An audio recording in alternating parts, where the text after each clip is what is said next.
All right. Hello, guys. Thank you for. See, I already fucked up.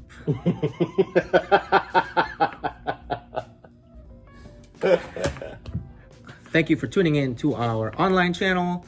And you're back at 1 for 1, where I ask a student one question and they ask me one back. You are here with Mr. Evan. Say hi to the camera. Hi. Awesome. Can we get a quick background on Mr. Evan? My name is Evan, and I have been training in Krav Maga for almost over 10 years. And I'm also a board member in the Orange County Gun Owners Political Action Committee. And what we do at OCGO is we look at the local city councils here in Orange County, and we get more candidates that will represent the Second Amendment in a more positive light, and in the hope that they will move on to higher office. Considering today's climate versus, let's say, the today's climate for Asian Americans, our age group, and other Asians in our age group, let's say at the time of the LA riots, about 1992 era. So, what would you say is the difference, right? I want to tee you up to contrasting, the times then and the times now, and the importance of actually being able to lawfully, legally, and responsibly be a firearms owner in today's society. Well, I think, back then, I think if I remember correctly, there was a lot of, animosity towards the Asian, specifically more the Korean community.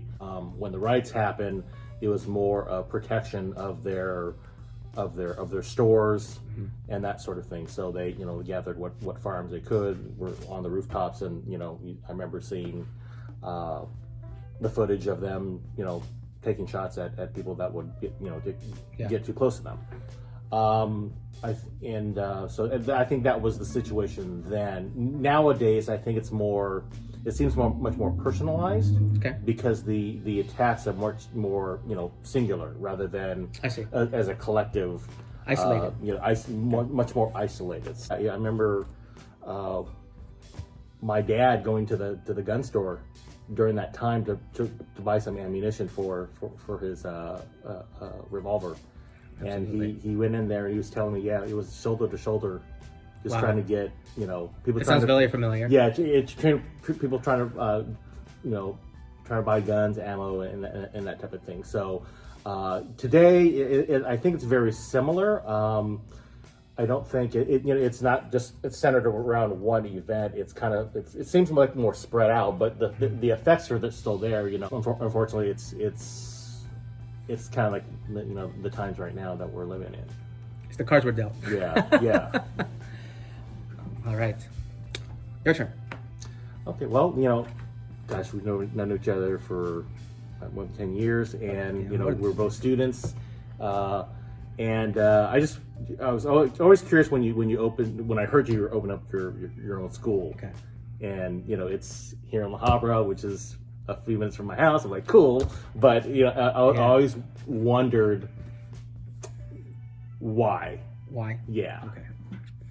All right. This is a good question. So I guess I'll just go with the chronology of what got my interest. So so we come from the same school in the Huntington Beach school called Beach City's Krav Maga. I found a passion for teaching when I was invited to become a children's instructor, and I really liked what I did. So the backstory to that was, I was in the military. I was a Navy corpsman, and when we deployed to the Battle for Fallujah in 2004 into 2005, I was a corpsman, which is a combat medic. Okay. And what really resonated with me was the difference that you would make, in the other countries, being a medic, because technically being a non-combatant, if somebody's hurt, whether it's American or Iraqi, it was kind of fulfilling to have a sense of purpose that doesn't involve just pulling triggers. And being proactive with with the children in the community there was something that I really gravitated towards. When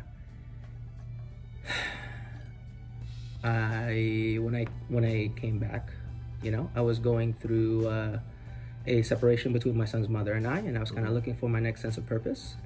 And I knew that the military was not going to be something that I could do, considering I would like to be there for my son. If I were to be in another country or deployed somewhere else, I wouldn't be able to do that. And let's see.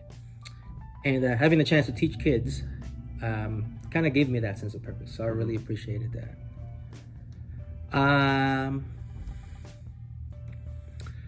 Fast forward, I was in the nursing program thinking I was going to do something that was in reference to the medical field, because I was in the medical field in the Navy. Though combat trauma, it would have been in line with medicine.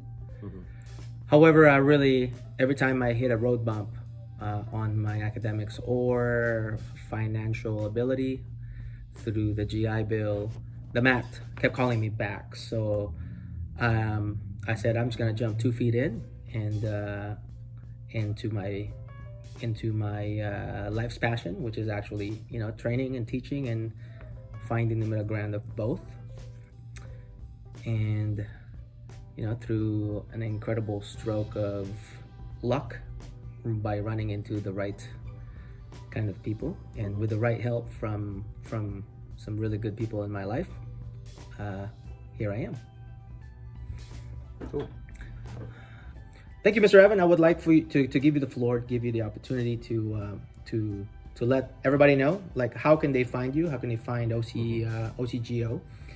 And if they have an interest in being proactive in the community, how do they do that? Well, we have our website at orangecountygunowners.com. We also have a Facebook page and an Instagram page, and we have regular monthly meetings. Nowadays, just due to COVID restrictions, we're doing them online on Zoom and on Facebook. Excuse me. And then we also run seminars. Like we had a CCW seminar, how to get your CCW. We ran that earlier this week. But we run those, roughly once a month, and any topics of current topics that we can discuss those. So yeah, we're here, and the basic membership is $10 a month. So for less than a box of ammo, you can help defend your Second Amendment rights, and especially now, it's a lot cheaper. So yeah, buck around right now for $9. Yeah, exactly. So yeah, you check us out. You can like us on our Facebook page, and like I said, we have regular monthly meetings, and we'd love for you to join us.